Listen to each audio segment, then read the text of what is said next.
L'homme ne vivra pas de pain seulement, mais de toute parole qui sort de la bouche de Dieu. Voici votre moment de méditation quotidienne.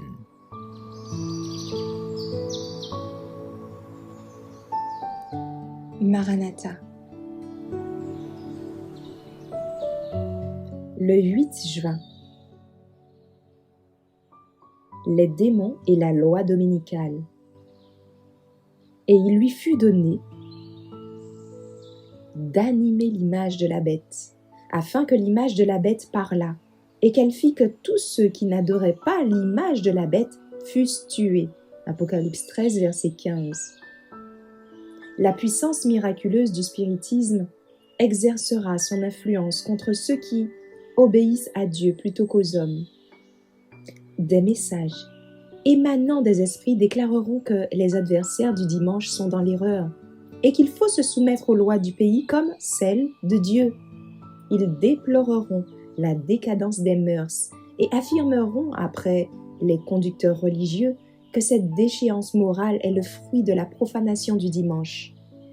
Grande sera alors l'indignation du monde contre ceux qui refuseront de prêter foi à leur témoignage. Ceux qui s'élèvent contre le spiritisme ne font pas la guerre à des hommes seulement, mais au diable et à ses anges. Ils entrent en lutte avec les dominations, avec les esprits méchants dans les lieux célestes. Satan ne cédera pas un pouce de terrain sans y être contraint par la puissance de ses saints anges. Le peuple de Dieu doit pouvoir résister comme l'a fait le Sauveur par le mot « Il est écrit ». Satan cite aujourd'hui les Écritures comme il le faisait au jour du Christ, et il en tord le sens pour appuyer ses séductions. Ceux qui veulent tenir bon à l'heure du péril doivent, à titre personnel, comprendre la parole inspirée. Bien des personnes seront visitées par les esprits de démons, personnifiant des parents ou des amis défunts qui leur enseigneront les hérésies les plus dangereuses. Ces intrus feront appel à leur plus tendre sympathie et ils appuieront leurs dires par des miracles.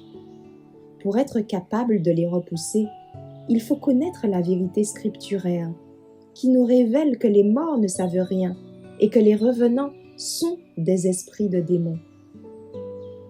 Des agents sataniques sous forme humaine prendront part au conflit qui cherche à empêcher l'établissement du royaume de Dieu. Des anges du ciel sous forme humaine participeront à l'action. Les deux parties opposées continueront d'exister jusqu'à la clôture du dernier chapitre de l'histoire du monde.